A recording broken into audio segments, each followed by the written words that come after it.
together. All right, everybody, welcome back to 100 Proof Whitetails, episode number 67. 67. We are so close to 69, and that's gotta be a giveaway night. Yeah, we're gonna have to give something away. We're gonna have to. Maybe a knife. Yeah.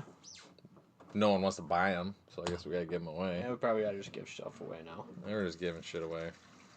Yeah, net loss operation, dude. So, yeah. Don't mind the Just toilets donating. flushing in our high-tech studio here. We were talking about that before we started. That is a brown trout swimming downstream from Larry's asshole. Jesus. I guess. All right. Ben's father-in-law. All right. Anyway, so episode 67. If you saw from the title, we're going to be talking about Jake's Day and a handful of other things.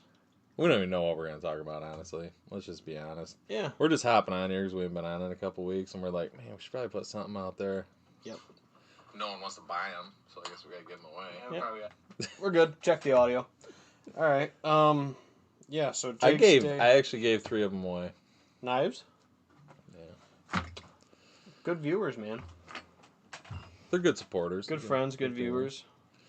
Good supporters. So, anyway, tonight is my dog Bear's birthday, so he's down running around the, I say studio, but it's the bar in the basement. I gave him a raw egg for his birthday. Yep. So we gave him a whole bunch of treats and goodies. He's 5 today. Big 5. He had a near-death experience, and he overcame it. Yeah. I knock on wood, dude. He's doing really good. Thanks to everybody at Cornell that helped diagnose him and get him the medication he needs to live a happy, energy-filled life. I mean, he almost took Nate out when he came in the door today. He's like, that's my fucking buddy! But anyway, nope, he's back to his normal puppy bear self now, dude. Humping blankets and everything. Yep, he's living his best life. So, yeah, we got a bunch of stuff we're going to talk about tonight. It's mostly just a get on, touch base, because we haven't been on in like at least 2 weeks. More than that. Maybe 3. Maybe we're going on 3. Because I think we did the last episode before Jake's Day, so yeah, it would have been... Jake's Day was a few weeks ago. Yep, that was a few weekends ago. So that went good. I guess we'll start there. Jake's Day. Mm-hmm. It's a great turnout. You were chasing the kids around with Will. Yeah, it was awesome. Will's kids showed up. I'll tell you what, Will's kids were involved in everything. I don't think there's one thing there they didn't try.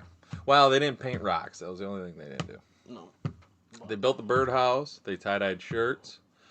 They went over and climbed into the duck blind and played with the duck calls, and they had the duck spread out there. I believe they shot the bows. I think they shot the bows before I met up with them. And then they went and shot the guns. Mm-hmm. And then Will's daughter, Charlotte, did not shoot the trap house. Mm-hmm. But his son did. I got some of that on video. That was cool. It was the first time he ever shot a gun. Was that there? Dude. That's what it's all about. And I think we... And then we played on the playground. We completely forgot about the raffles. Yep, so... Never got a ticket. I won a fishing pole. Well, Nora won a fishing pole. I won a fish pole. Wasn't I supposed to get a turkey call? Never got that either. Hey, they handed those out like halfway through the raffle. I was like, Norm, you need to hand out the calls. He was going to keep them. So want to give a shout out to Cartel Calls. They made sure every kid at Jake's Day went home with a mouth call. Shout out to Tyler Breen. Yep, Tyler Breen and Trent and Brandon. I'm trying to think who's been over there too. Garrett, Dan Grunman. I think that's everybody that's been stamping calls lately. Brandon was saying. They just, well, actually, hold on that. I got inside information, but I don't know if I'm allowed to spill it. So, it's about them bridging into the next marketplace. So, before I'll tease that a little bit, but before I go and throw that out there on the open airwaves, I want to make sure that it's a public thing and not a private thing at the moment. But Cartel, dude, is moving up. I mean, they don't come on our show anymore. They got their TikTok lives and working class bow hunters. We're just a couple of dudes hanging out in a basement next to a bar. with a video camera. But it's a good time. But yeah, so they donated the turkey calls at cost for that event. And actually, we're going to have to up the request from them next year because they ran out of calls. So I'm assuming that means we had over 125 kids there. Because I think they stamped out 120, 125 calls. Unless it was like the Whitetails Unlimited banquet, where 21-year-olds were considered 14-year-olds. Oh my gosh! Don't even get me started on that, dude. Or because your daughter, you bought a ticket for your daughter and she stayed home with your wife. But you got a youth raffle ticket to win. You got a youth raffle ticket to go up there and win a gun. Yep. Oh my God. Yeah. So it was good. But they paid their money, and I think that's all Whitetails Unlimited was worried about. We don't care who wins it. Just give us your money. Yeah. That's the bottom line, right? Yeah. But, yep, we had a table set up there. Me and my dad were there. My mom was there too. Nora was there. Toward the end of the event when Hannah got there or whatnot. But we had like a bunch of different furs out there. I had Jeff, the big full body deer there. And stuff for people to get hands on and ask questions about. And I was actually surprised. The kids knew a lot of the furs, dude. My name's Jeff. Yep. But we got Jeff there. Heritage was there running the archery station. There's a couple local guys running the duck and goose spread stuff. I don't know if they were an outfitter or just a couple guys. Didn't actually catch their names. And then, but they did a write up on that event. Norm's been doing that event for over 30 years now. At Jake's Day. Norm Ridley. Oh, okay. Norm Ridley. So, and we have our follow-up meeting tomorrow about Jake's Day and our upcoming clam bake in September for a fundraiser. We're doing a clam bake? The NWTF branches. Yeah. So, are we doing the fucking barbecue? I don't know. We need to pick a weekend, dude. You plan it and I'll make it happen. It just can't be the last weekend in August. It's the only Can't be the last weekend in August. It cannot. And we want to make it be... Second or last weekend of August cannot. Okay. We'll discuss that after the show. Ben's like, I only got those weekends off. Yeah, we'll see. But yeah, it was a great day. Big turnout. Yeah, all in all, it's good, and we'll look forward to doing it again next year, dude. Yeah, it was a great time. Owen had a blast. Yeah, Laura was there. She made a bunch of friends. She had a cute little NWTF. There's Bear Dog. Birthday boy. There's the birthday boy making his appearance. Good dog. Good dog. All right, no scratching in the ribs. But yeah, other than that, dude, it was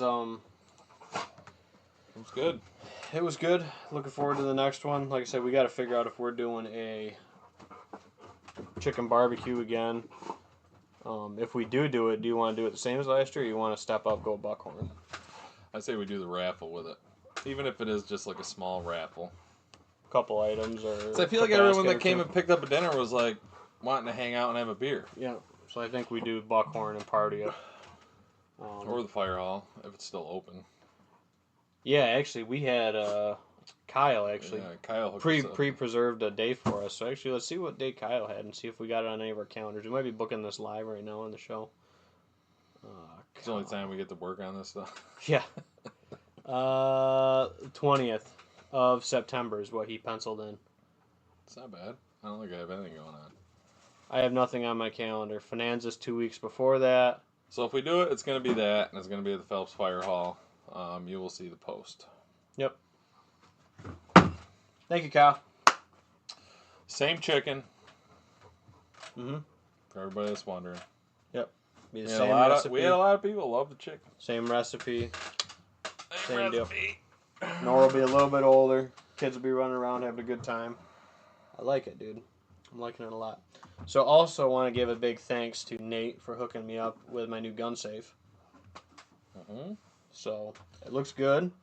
It's a nice safe. I got most of my main guns in that safe, and then like more of my decorative ones or like off calibers where I don't have the ammo. That's in my main glass like display case, like the pretty ones, the ones that aren't getting used. But my used ones and everything are in that safe. I put one in there for you when I came down. Did you? Yeah. Oh, that 22. I didn't give you a gun. That 22 that was sitting outside of it. That's my rat shooter. Yeah.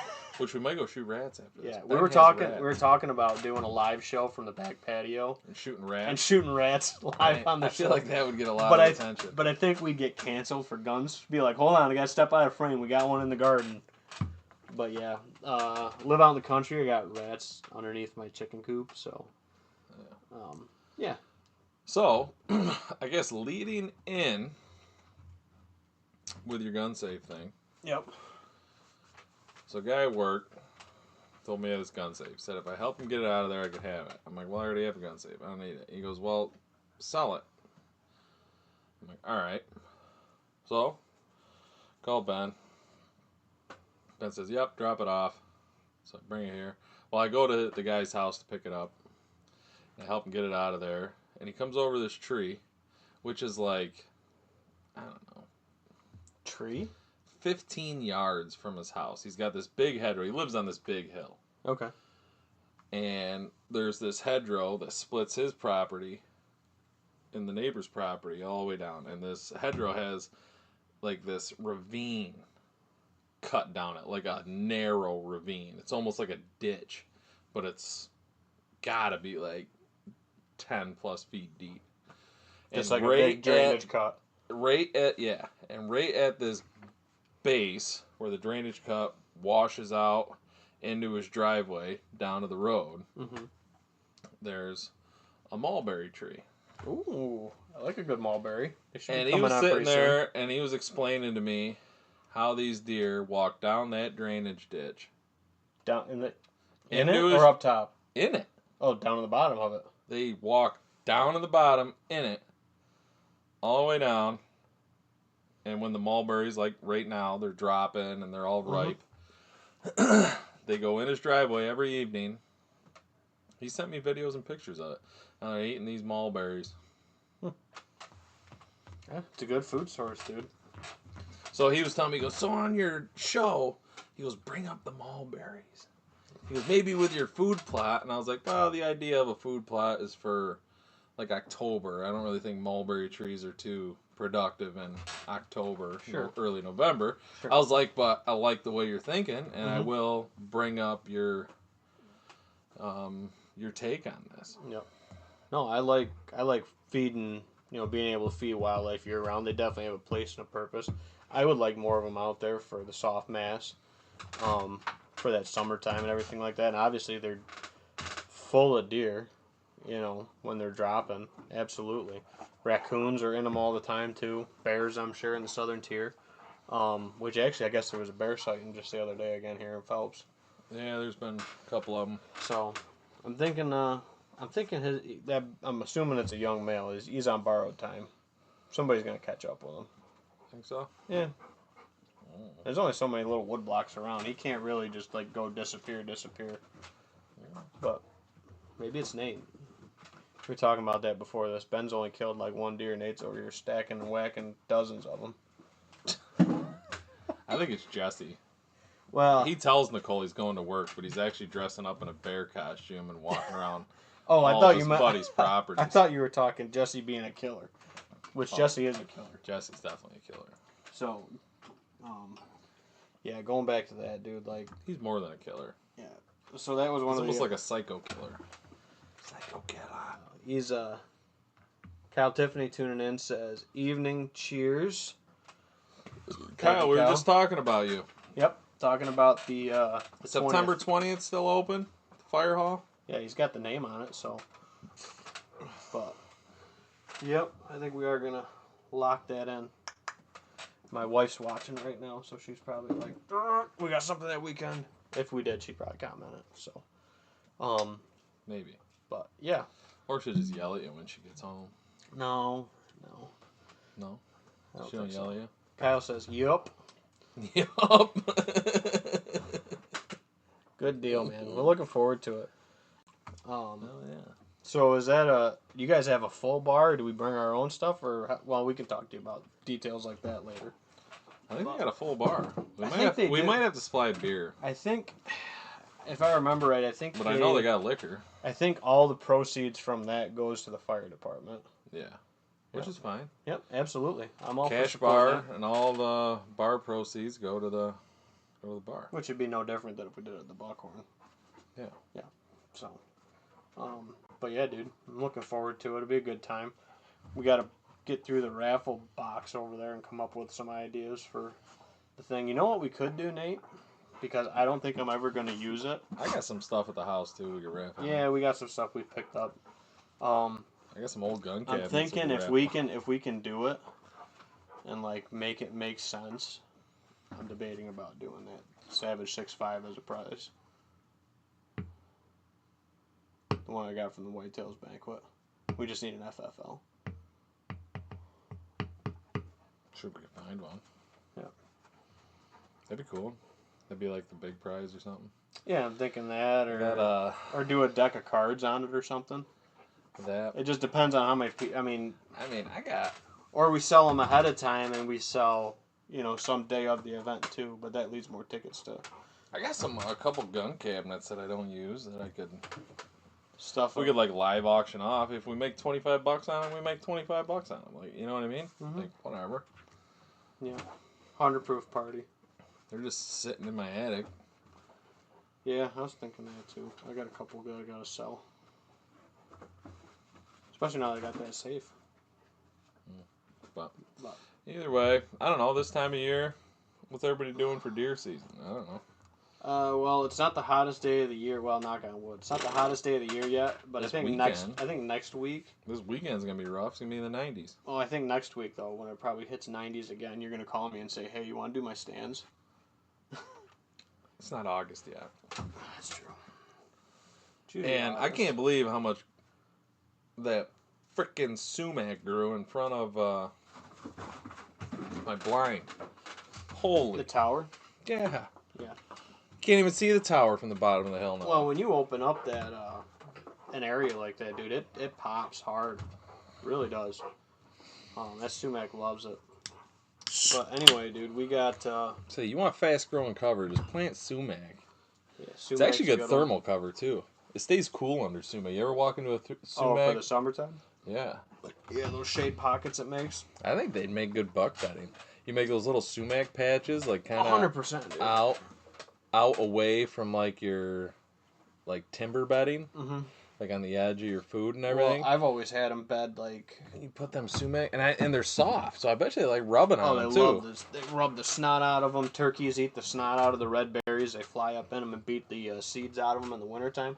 It's a great wildlife tree, dude. The problem is they love browsing on it when it's young too. So it's once they get up and established, they're good. But for the first couple of years, unless you got a lot of No them, wonder they got to grow so fast to get out of the browse pressure. get out of the browse pressure. And the rub line. I mean, if you ever gone into those sumac pockets, dude, usually if there's a buck bedding around there, or if there's even a doe bedding area around that, those are shredded.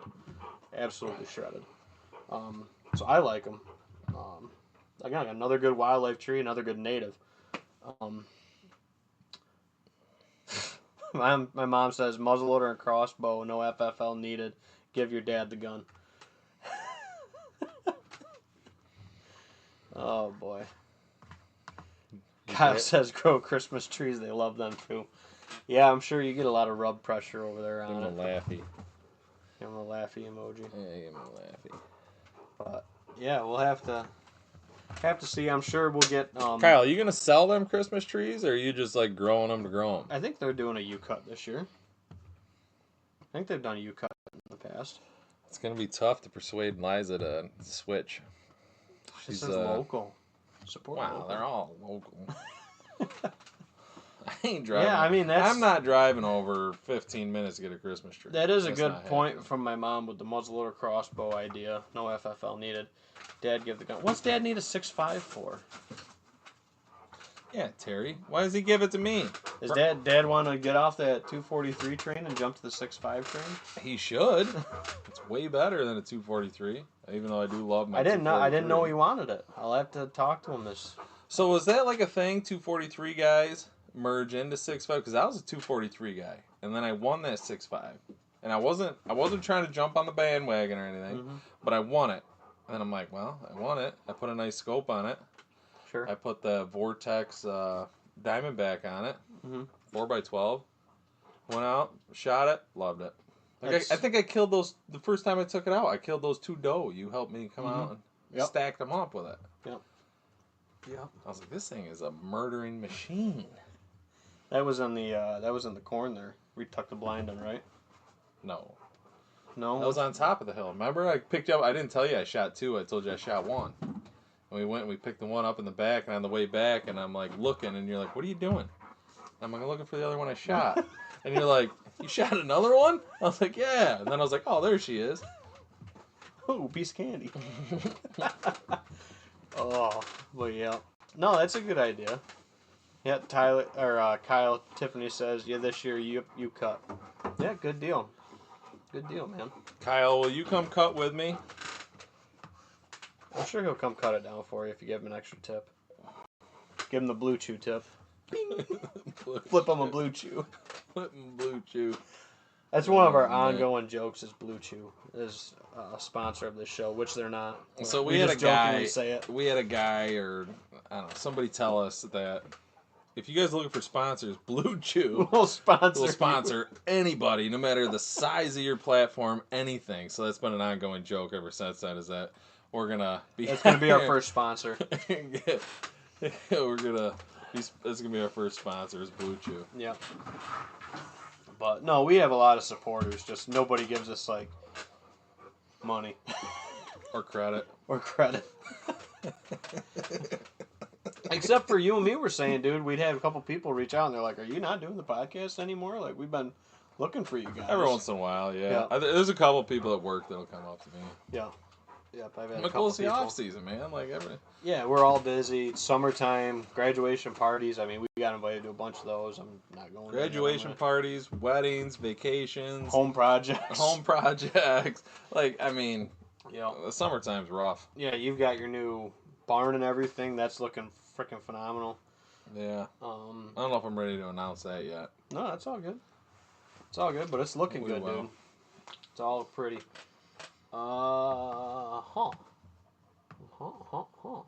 Good comment, Dave. I like this one. I have a shooter showing up every evening in the daylight by himself. What's the chance he will stick around till October? By himself, I think, is a better shot than a bachelor group and trying to pick one out of that bachelor group and wondering if he's going to stay. I would say definitely got to keep fall food on there, keep pressure down, and that's going to be your best bet on it. Kill him early. And get on him early. So start planning your strategy to kill him now. You have to kill him in that first 2 weeks. Yeah, I mean our plan and strategy is changing by the week. Because at first it was we were going to be able to have a drill to put corn in with, and then it turned into the tractor's down, and now fast forward to where we are now, I still don't have corn in the ground. Luckily I have shorter term corn, but you know, I think you just roll it. At this point, don't plant nothing. Just roll it. Oh no, I got a bunch of sorghum that everybody wanted me to order too, because that was the. Well, don't plant corn then. Plant the sorghum. I know. It's gonna be one or the other. You need 50%. What's that? For the sorghum. Give me 50%. 50%. It's German. You bought it. Money wise? Yeah. Oh, don't worry about the money side of it. I was gonna say, I thought you were gonna say. Don't worry 50%. about the money. I'll take 50% of it. If you got a place for it, I told you could put some in with your mix. Yeah, I got places. So, it's getting into the last window for screening grass, corn. If you're on like low 100-day corn, you're getting really tight on that window. Sorghum, you're pretty good. That's like 90 usually, so you're pretty good on corn. Or sorghum, rather. Call Ken. Yeah, I think he's got enough on his plate with what's been going on. I think he's going to have to replant some. Anyway. Sorghum! Oh. That's what I'm talking about. Oh. Problem is it's only going to bring does, and Ken doesn't shoot does. He likes them. I know, he likes looking at them. I don't know. But his theory is does, the more does you have, the more bucks are going to come. That's always been his theory. Well, the problem with that is family groups sink and cycle. and I can show you the board to support that. The serial killer board over there. Those sync and cycle. Family groups and areas sync and cycle.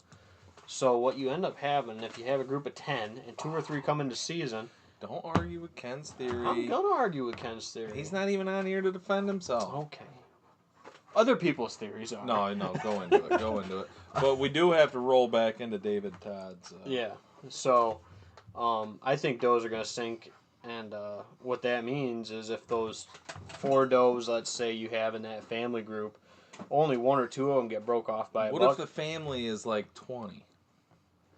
Well, then that's even going to multiply it out even further. You can't sustain that many bucks. They're not going to be able to stand that much social pressure around them.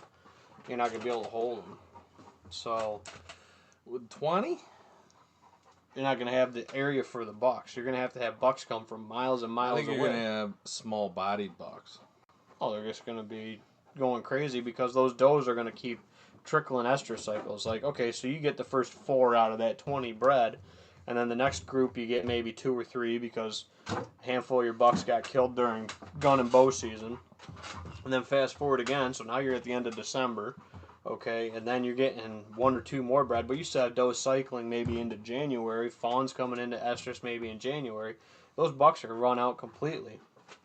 Whereas you'll have better antler production, better fawn recruitment rate because your fawns won't be trickling out in the spring the next year. You're going to have those does bred in a good timely manner so they all can get bred in those different family groups and increase your success on it. You're going to see more bucks with more segmented does. I'm not saying reduce and eliminate your doe population, but you need to break them up.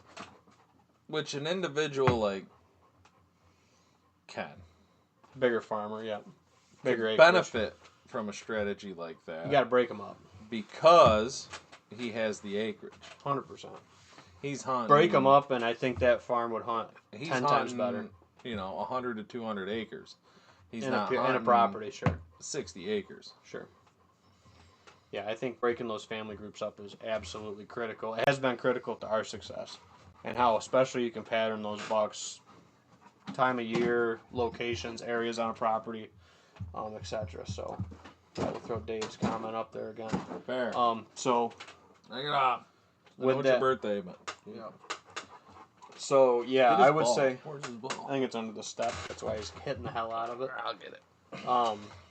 So yeah, with your comment, Dave, I think food early, food mid, food late. So like we talk about splitting your plots, year to year to year, where you got some in clover, some in turnips, in that field or that area. That way you can start rotating your crops accordingly. I think is where you're going to benefit with that, with keeping good, consistent food there for him coming out of this summer. But I think if he's there and he feels safe and secure and he's not getting pressured around and he's got area to be and he's not overrun with does, it's possible. Especially, I would look back at your previous trail cam pictures and see if it's a buck you recognize from last year. Even if it's a buck that's not there at the beginning of season, but he comes back sometime in November. Like if right now you could start to pretty much start to see that frame, if it's going to be one of those bucks that you might recognize from a year or two prior. And then look back at that date that you got a picture of him or an encounter with him, and then give him a chance at getting a crack at him then too. It's something we've had success with. Because some of the bucks we have in the summer and then they leave, a good amount of them we retain, but we still do have some that come and go. But a lot of them will come back during the fall at some point. Now, it might not be a home body, like we call them, but it'll be a buck that comes back through on a breeding mission or something, and typically it'll be around the same date that you see other bucks come and do that. So whether that's like the 12th or the 16th or something in November, some of these spots we see interloper bucks come off of a different piece of property that aren't home bodies, but we have bucks like consistently on those days coming in year after year in spots because that's when our does are synced out in those spots. So the only thing that my mom suggested might throw a wrinkle in that is like a leap year with Nora, so I'll see how that tracks because Nora was born like 2 years ago, so we'll see if the data keeps tracking accordingly. But we kind of shade it as a 24 hours. So if it's like November 1st, like we shade that to October 31st and November 2nd. You know what I mean? Like we kind of play either side of the 48. So it's almost like a 72-hour window, I guess, if you want to boil it down to that, but I think that's the big thing is look at historical patterns, keep good food on there, keep your pressure and your good hunting strategy on point with it. Maybe make a few new stand sets that might um, be popping up with stuff that you're seeing from doing a couple years of changing stuff up. I know you put in a big new pond and a couple other things, so stuff's changed since the last time I was there. Pretty much, is what I'm saying. So, but yeah, I'm out that way a lot, Dave. So let me know. I'd love to come out and have a bourbon with you. That's one of the ones. Actually, I might go have a pour of that. That sounds really good tonight. The old Knob Creek Tin Woodsman. It's a good one. It's a really good one. From a liquor store that doesn't exist anymore. But they picked a really good bottle of bourbon for that single barrel pick. So, anyway. I think. So what's your take on it, Nate? I'm gonna grab that. I think it's gonna be tough. It's always a flip a coin, I mean, just keeping the pressure off and then trying to kill them within the first 2 weeks, maybe 3 weeks. Try not to put too much pressure on it. Hunt it smart and do the best you can to try and get him while he's on that feeding pattern. It also depends on what is out there right now. I mean, if he's out there in beans, he's most likely not going to be out there by the second week of October feeding on beans. So... Yeah, that's the other thing. Good point, Nate, to bring that up. Where are you getting them on camera? Are you getting them like down in the swamp where it's cool right now, like big hardwoods, or are you where are you seeing them? Yeah, are you out? That's a good point. Is he out in a cornfield? Like that's odd, but hey, I've seen him day bed in corn if that's the only structure around, but there's not a ton of ag around. He's not. Well, I guess they could bed in corn if. Yeah. Right now, if it was like 18 inches tall or so, they could lay down in it and feel covered. But I mean, it really depends on, in my opinion, it really depends on why he's there. Sure. All right, Dave's got a couple comments to paint the rest of the picture. So Dave, when you're looking to paint the picture of a deer, I was always told you got to look for the what, why, and when. So you got this deer showing up on camera every day. He's piquing your interest. So you got to figure out what he's doing there, which sounds like you did. He's eating. Why is he there? What kind of food's there? Is there low pressure? Is there good bedding off to one side? And you got to think of all these things like, is it a spot that might hold this deer, and then you go where? All right, which direction is he coming from? What wind should I be hunting him on? Well, what kind of weather is he coming out on? Is he coming out at 5? Is he coming out last half hour? Is he coming out at 1 in the afternoon? You got to think of those three things. What, why, and when. Yeah, so this is a good comment to paint the rest of the picture. He might be the same buck from 2 years ago, but I only saw him once last year. As he grows through July, I'll be able to tell if he's the same one. So I'd look back. So water's key. Yeah, I'd look back at that, it's hot. That historical stuff. You got pictures of him drinking?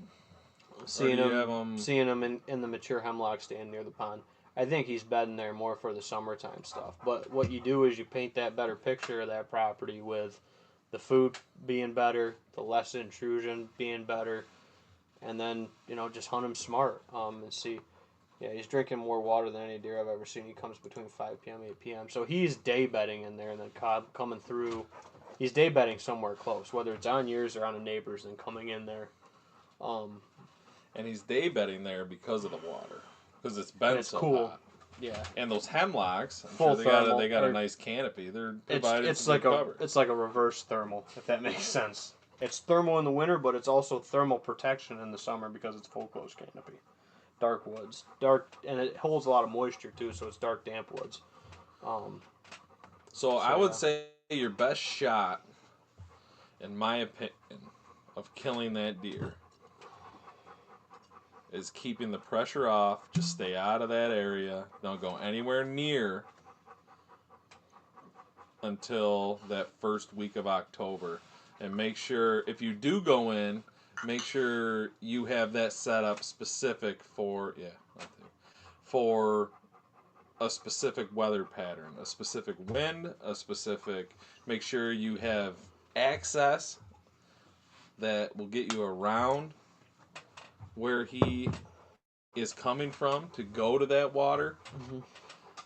I mean, you're banking on the weather. I mean, if the weather tanks and it starts getting super cold super early all of a sudden, then, the whole strategy's screwed. But, I mean, it's a game. It's a chess game. You're playing the weather. There's so many variables involved in it to make a perfect analysis. But I think that's the best thing you could do. You go in there. If you do go in there, make sure you do a setup where you're going to get a shot at the trail that he's... Or don't even go in there and blow it up. Because you could blow any chance you got at him at that season. Because if he's feeling no pressure and all of a sudden he feels pressure, he could be gone. He could. But, I mean, if it's a one-time thing, I think he'll let it go. Yeah. Especially if you can get the situation being right for the stand set in there. Like, you got to have a stand set up. If you can't, if you, I don't know, maybe if you're comfortable hunting on the ground, I got some buddies that do that. It's tough. It's tough for big, mature whitetail dude on the ground. It's tough for anything on the ground, but big, mature bucks and does are they're tough. Especially bow range. My guess is the weather's going to turn a little cooler. And he's going to shift beddings. And he's he's probably not going to stick around, unfortunately. I'd go back to the historical data then, especially if you think it's the same buck you've had in the past. If you have... But your chances of killing him are fairly high because he's local. If he's there and early, sure. If he's there early, especially when the pressure starts getting put on, especially if, with this crossbow thing going on, and the amount of pressure these deer are going to get earlier than normal. Yeah, I think he might go back and just be like, I'm going back where I felt nothing all summer. I got my nice little water hole, and nothing was bothering me. There's another variable you got to put into there. The changing in the laws. Yep. Now, you're not just going to have the vertical bow hunters out there October 1st. You're going to have 50% more people out there now. October 1st. Yeah. I would So the pressure is going to be high. So this is going to even put a worse situation on gun season for success, because the pressure is going to be so high for so long. Well, right. No, that's my take. Topic. That's my take. I like the topic, dude. It's starting to make it feel like deer season a little bit. Speaking of that, dude, this is the first year and probably, it's the first year I've had like a 16-month-old too. But it's the first time I haven't had a majority of my cameras deployed by July 4th. Usually it's like July 4th weekend I go crazy and get a bunch of them out. But I got all my cards cleared. I got a whole bunch of batteries. I'm ready to go. I just need to find time to get them out there. I'm hoping before I leave for St. Louis here in 2 weeks. So I'm thinking maybe to even do a show when I'm in St. Louis here coming up. We'll see. Do one with Tim. Yeah, I think that'd be a good idea. Tim going down with you? Yep. Yep, we might do it. I'm going down Saturday. I'm going down early for an extra day of roundtable discussion with our CMA software that we use, or CRM software, that we use, and how we can use that. Because I think, dude, that's been my key to, at this point, I've way surpassed where I was last year. So, very happy, dude, with how it's fallen together. It's good. I'm having successful, pieces I've sold, possibly going back to market for, setup and flips from the hunting side of it. So I got potential listings coming. I got a buyers that are referring me to other folks that are buying now, so I'm getting word of mouth referrals from that too. So yeah, dude, it's going really good on the Whitetail Property side to it. So, and we'll do it. I pulled up a property that I want to talk about and feature on the podcast, but tying it back around, we'll do that when we hit a little low point in conversation. I want to keep this good conversation going that we got right now. So I kind of want to roll back into Dave's thing. Okay, I'm all for it, man. Let's rip on it. So Dave, if there's a spot you can get to, seeing he's there consistently every day, if you can get there and actually watch him from a distance with like a spotting scope or binoculars and actually see, not necessarily like where your camera's showing, you have like a 30-foot idea of what that deer's doing. One trail, maybe two. Yeah. Right. But you don't know what he's doing past that view. Sure. So if He's you hooking could, if there's a spot that you can get where you're going to be safe and away, you can get up on there and you can watch him. Yeah, I'm saying move around. He might actually just be walking around that pond, or he might be in that hemlock stand loafing, or he might be just bedding 10 yards in the woods. He might come out, drink, and just go right back. You don't really know, but if you could get in there and you could put eyes on him and figure out where he's coming from, where he's liking to sleep, and then you got to start putting the notes in. This is when the serial killer shit comes in. Yep. You go in there and, all right, it's this wind. I know I can sit here and I can see where he's coming out on his normal trail on that camera at 5 or 8 and see where he goes in. He might be bedding in different spots on different winds. Like you can sit there and watch him and be like, all right, it's a solid west wind. He goes in on this trail. Or he comes out on this trail. And then he goes back in on this trail.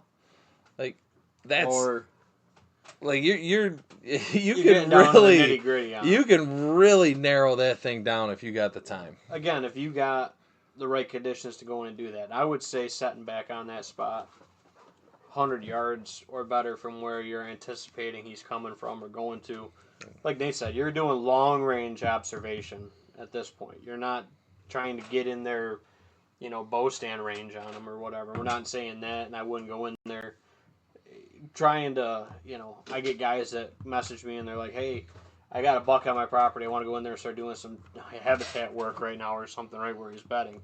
If he's already using the spot, I wouldn't go in there and screw around with it too much. I would go work on the other habitat on that property, specifically that food that he can relate to from that area, and see that you can keep him on a consistent pattern. But, go ahead. So Dave has a lovely woman on his shoulder in his picture. I'm assuming it's his wife. That's Mrs. Dave. Now, is this the pond they just put in? That this deer's drinking out of? Maybe. That's possible. All right. Now, there are family events at this pond because this pond was put in. Yeah, Do the kids / grandkids / wife like to go to this pond? That's a whole nother variable you're going to have to take into consideration. Easiest thing would be no one goes to this pond. The hardest thing, and it's really going to screw you, is yes. Enjoyment. My wife likes to swim in that pond, or my wife likes to walk paddleboard it, or whatever. Or my kids love going and shooting frogs with their BB gun in that pond. Yeah. Well, it's a balance.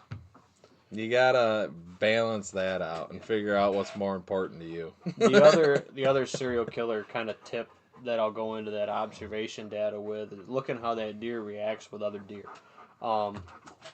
That would specifically let me know, like, how he reacts with other deer that come in the area. And I'm not just saying bucks, I'm saying does. Is he aggressive? Is he timid? This will give you keys that, like, is it a deer I'll even call to during season if I see him? Because if he's a timid deer, or even if he's acting somewhat, standoffish or whatever towards does, that can even give you a little bit of the insight into his mind a little bit to get his personality. If he's solo, He's not responding to a call. I don't think he's gonna, dude. I usually If he's already solo, he's not responding. Yeah, he's not a. I'm trying to think what deer were really solo guys. Curly was, well, I guess say Curly was after all of his buddies got shot. That was the weird thing with Curly. Like, it was Curly, Larry, Moe, and then there's like one or two other bucks with him. But then once those bucks get older, dude, you really see a lot of those older bucks step away. And you and me talked about that, you know, with how, like, older people, you know, even relate to that with, like, you know, a party or a get-together or whatever, you know what I mean? We were talking about that the other day. So, you know, they don't want to be out there socializing and stuff anymore. They want to just get back away from stuff, you know, and be kind of back on the backside. I think it's more an experience thing with the more mature deer. They're not in there. Don't need to. I mean, they'll fight if they have to, but they're not in there trying to. I think they know by the scent. I think they know when a deer is ready, where the younger deer, those 3.5-year-olds / under, are still completely trying to figure that out. Yep. I think they're... and some places a 3 might be your biggest. I think they can smell it first. They know. Like, all right, that's what I'm looking for. And they're usually probably the first ones there. Yeah, you're keying on it, 100%. They're not there. They're playing... I mean, watch... how many times have you seen a buck parade through the woods? When's the biggest buck come through? Tail.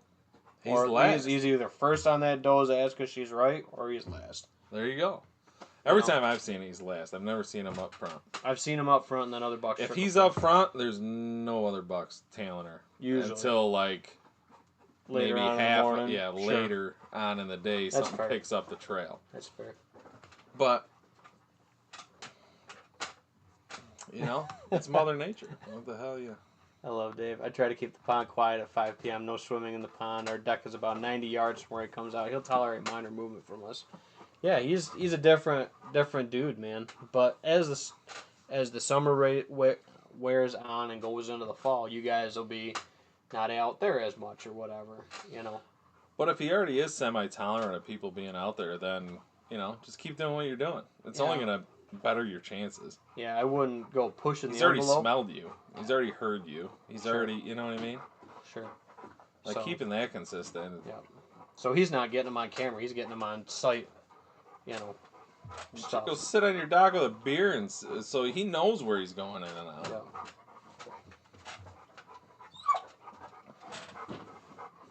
All right, I gotta get Bear out of here. There you go.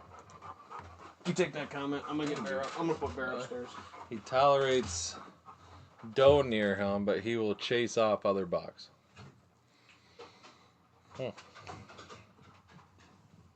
Slightly odd for this time of year, I would say.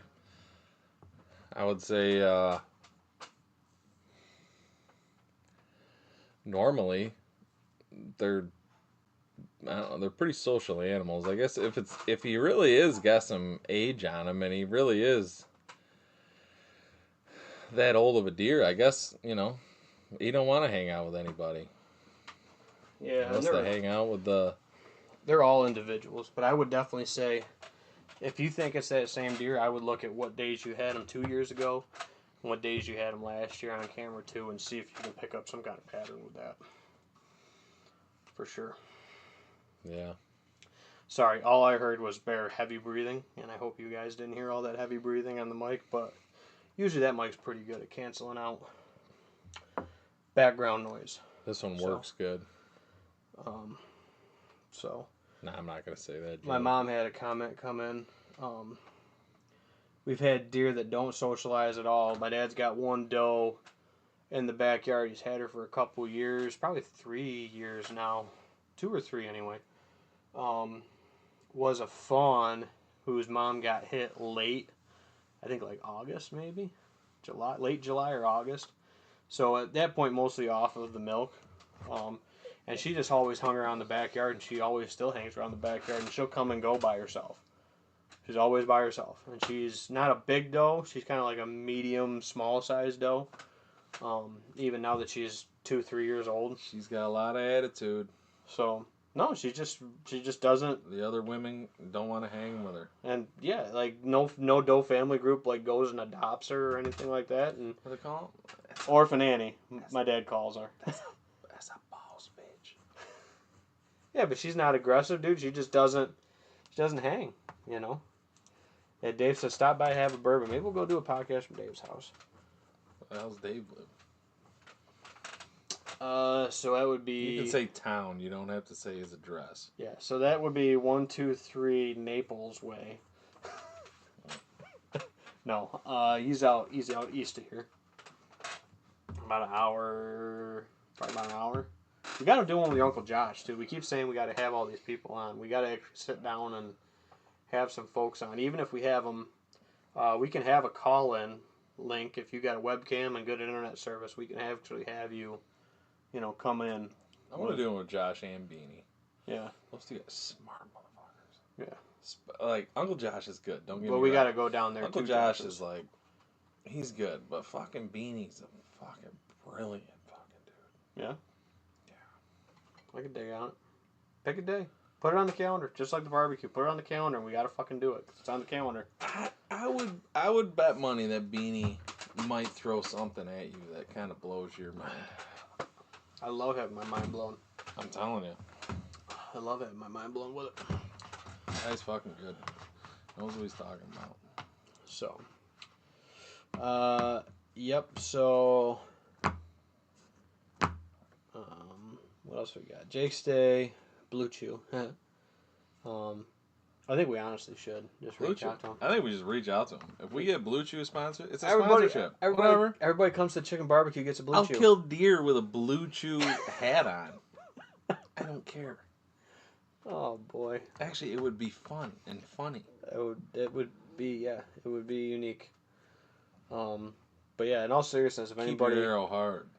we've talked Blue about that. Chew. If anybody wants to help out and sponsor, the episode, anything like that, be happy to give you a shout out for your business plug or anything like that. Or if you want to donate it anonymous, we'll say thank you to viewer I'm gonna have to anonymous. sponsor my own. Because right now it's been anonymous Nate, anonymous Ben, and a couple people that have bought shirts and stuff from us. But that's about it. We get good support. So we do. We have good family and friend support for sure, and the viewers. We love our viewers, all you guys. At least we got All 5 of you. all 5 of you, including one from Pennsylvania. Both We our say mothers. it every episode. Both our mothers. I say it every episode. No, my mom don't watch. Plap. No, Plap don't watch. Terry And Dave. is our Bo's number gone. one. Bo's support. gone. Bo gave up on us. Yeah. After he learned that I shot a deer with a crossbow, he gave up on us. He's slightly plotting some stuff in his basement ever since the. He's law probably a got huge passed. crossbow hunter, and he just likes to Wanted to he feel just us likes to out. stir that pot.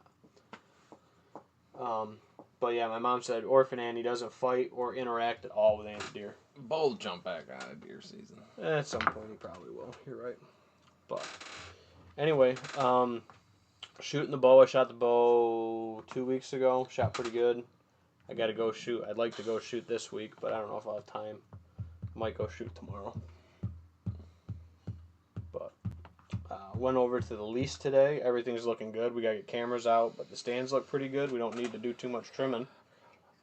Well, stands are. I have two new spots that I've kind of picked out. I have one stand. Yeah, and I want to use. It's my favorite stand. I think I have plenty too. I have the one in the garage that you sold me last year or 2 years ago now. 2 big bucks got killed out of that stand. Oh, the love stand. It's leaning up against my shed. That stand's a killer though. There's a lot of deer that died in that stand. It was a fox stand. Fox throwaway. It's got. What was it? It's got Connor Fox's Good juju on it. good juju on it. Good Naples juju. Good Naples juju. Stand came from Naples. Yeah. That wouldn't be a bad one for the pond spot that I'm thinking about. I'm thinking about putting one by that seasonal pond over there. The pond spot's rough. That's like a funky northeast wind spot. For like bow hunting? Yeah.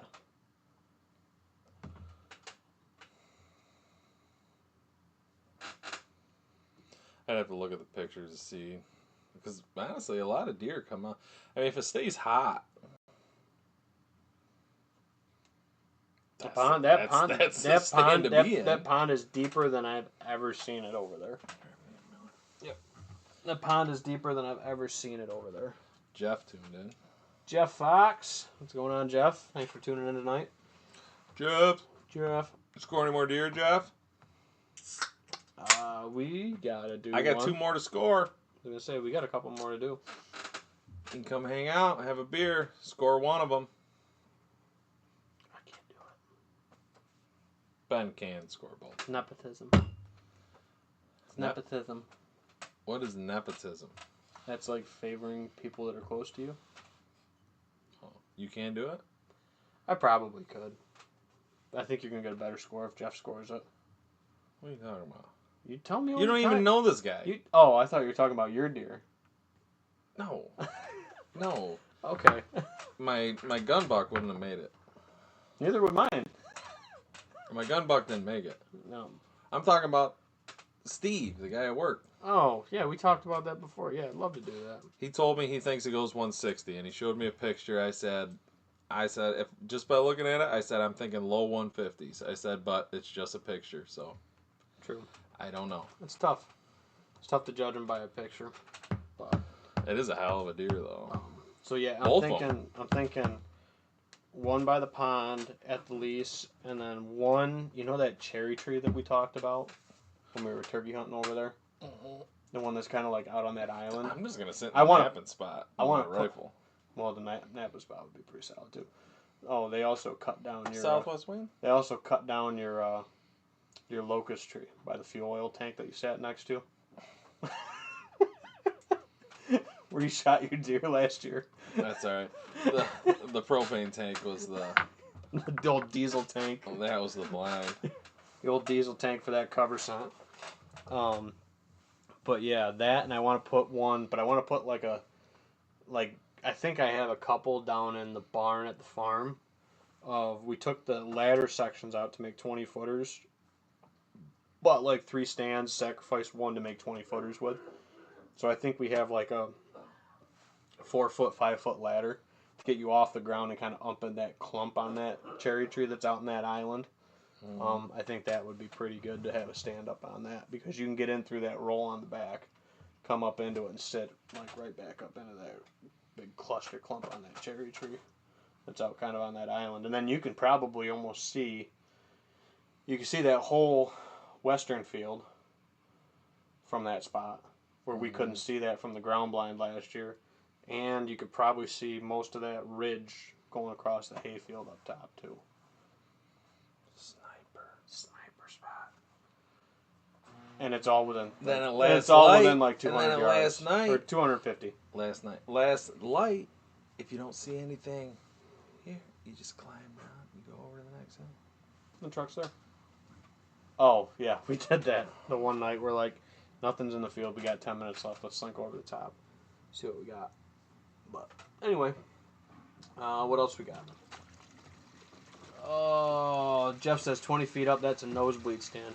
I've had a couple over the years that are pretty looking over your toes, over the ravines. I love those spots though. Well, actually, I love the next stand that I kill a big buck out of. That's the one I look forward to the most. It's the next one. That's what I want. I want the next one. The love stand's got some good juju on it though. That's a valid point.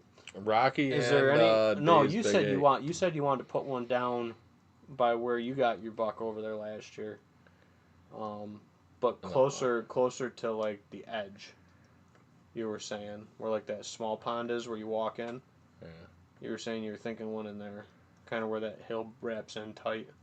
Yeah. And then goes up around that junk pile, kind of. I mean, you gotta shoot the yard.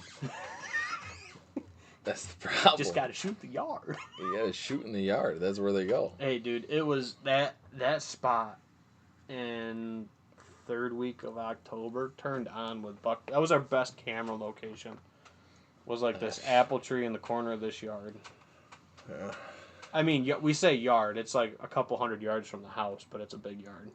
But, you know, But yeah, they kind of cut that little corner to go around that end of that hill there and wrap up. So, yeah. We'll see. We got to get cameras out there and see. We heard a couple bucks from a couple neighbors we met over in that neighborhood. That a couple good ones made it.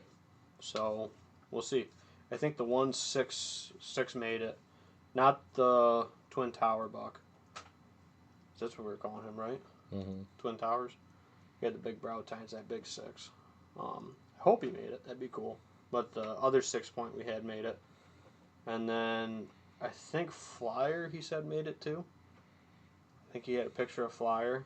So that was a buck I let go. Is that the neighbor? Yeah. The one from archery leagues. Yep. So yeah. Tornadoes. Wrapping up the show with tornadoes. We had tornadoes touchdown. We were fine. Didn't even blow my canopy off. We lucked out, thankfully. But we know some people that had woodlots, crops. I don't know anybody that had any personal home damage, but there's some folks in our community that lost roofs, shingles, all sorts of property damage. Campers. We know a farmer that lost some crops, lost some woods. Was basically like a clear cut went through. We had one of those half dozen years ago, small little microburst, wind jam, took out a whole hedgerow line and stuff. But nothing to this extent. But yeah, that's unfortunate, dude. But we've been definitely seeing some crazy volatile weather the last few years. So it's the end of times. Revelation. It's the end of times, I guess. It's the end of times. Dave Todd says 20 feet is up there. A little high for me, 15-foot max. I mean, most of our stands are 15 foot, the standard 15, 16 footers. I try to get 17, 18s. Yeah. It depends. I don't really think it matters. I think it more depends on the cover around you. Your cover around you, your approach and exit, and how you manipulate trails in and around that stand if you can. How you hunt it. How you hunt it is more important than how high you hunt it. If that makes sense. In a lot of stands. Some of them you got to get up there and out of sight lines, but that's site specific. But most of our stuff is 15 foot or less, I would say. Our towers definitely aren't 15 foot. We're like 10. Not even. Yeah, 9, 10, something like that. But all right. Well, I think it's a good spot to wrap it up. I think so too. I think we had a good time, good show. Want to do my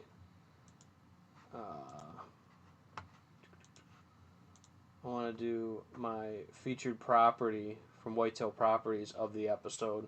This was my broker's idea, but I'm going to use my platform. So this is a beautiful property we have down in Tioga County, Waverly. This is on whitetailproperties.com.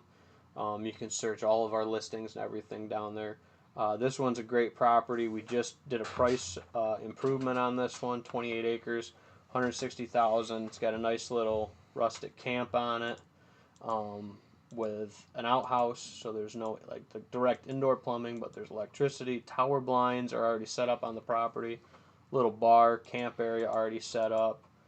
This thing's turnkey, ready to go for this hunting season. So beautiful. It's got trails in it. Like I said, the barn's, there for your tractor and implements or whatever you want to do, or convert more space into lodging for, friends. Another small outbuilding on it. Like I said, a couple shooting shacks, ready to go, man. So beautiful piece. And if you're interested in more information, you can contact me today, or if you're looking for property anywhere. It's got a nice shape, really good for north wind access down along this end, and then you can come, because you got a lot of road frontage, you can come around the other end, blow your scent toward this house and pond, and come in the backside of it too. So it's great from a hunting standpoint and just a recreational getaway standpoint. So close, but not too close to civilization too. So yeah, nice piece, dude. We'll sell it. It'll get there. But we got a lot of new inventory coming. I got a lot of new buyers looking, so I'm definitely looking forward to the next couple weeks, and then going away to sales conference in St. Louis for a few days. So meet up with all the other agents in the country and learn from them too. So Dave, thank you for that. Yeah, Dave. Means a Appreciate lot. it. Yeah, life gets in the way, but hopefully you're out there watching that big buck right now. Come out, take a drink as you're sipping on a bourbon and laughing at a couple of yokels like us. I hope you get them, whether some of our thoughts help you out or not. I hope you line up with them. At least get an opportunity at them. Whether you kill them or not, that's up to you. Yep. If the deer presents the opportunity, shoot your bow. Nothing else matters but Yeah. what you're doing. No, I is the shot. I definitely say got to get out and shoot the bow. I'm loving the way my new bow's shooting. Poor Benny's Matthews now. Hey, I don't know, dude. I outshot a couple of Hoyt guys yesterday. A couple of elite guys. Oh, God. I know them guys. I ain't too worried about it. You wait till I show up. Yeah, no, I need someone to push me. Nate, I was shooting good, and then I got laxed. You know how that's going? Oh yeah, I'm gonna crush you.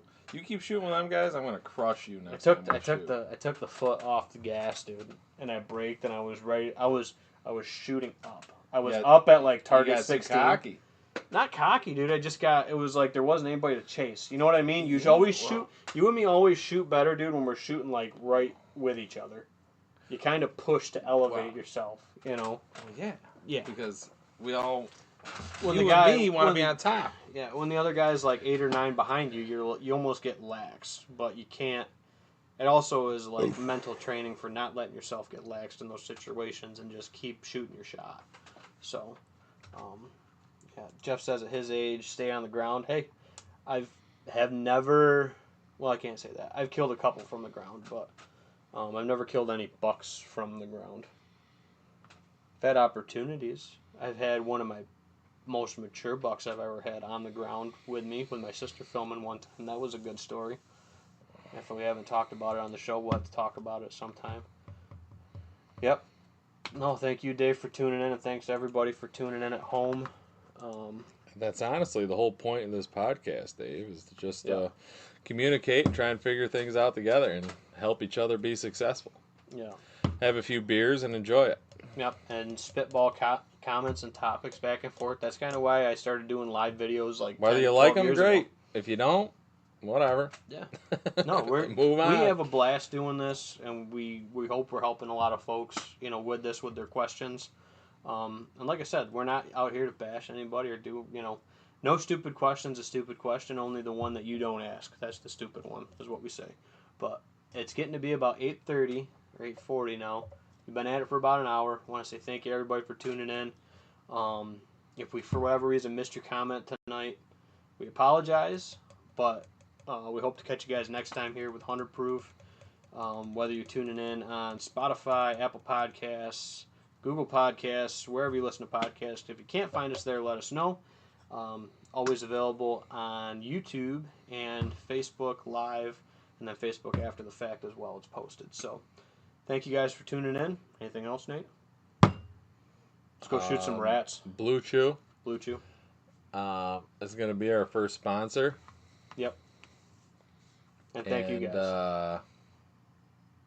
Yeah. Look for a discount code. If you want to keep your arrows straight and true, chew some Blue Chew. And use code 100proof at checkout. Cheers, guys. Have a good one.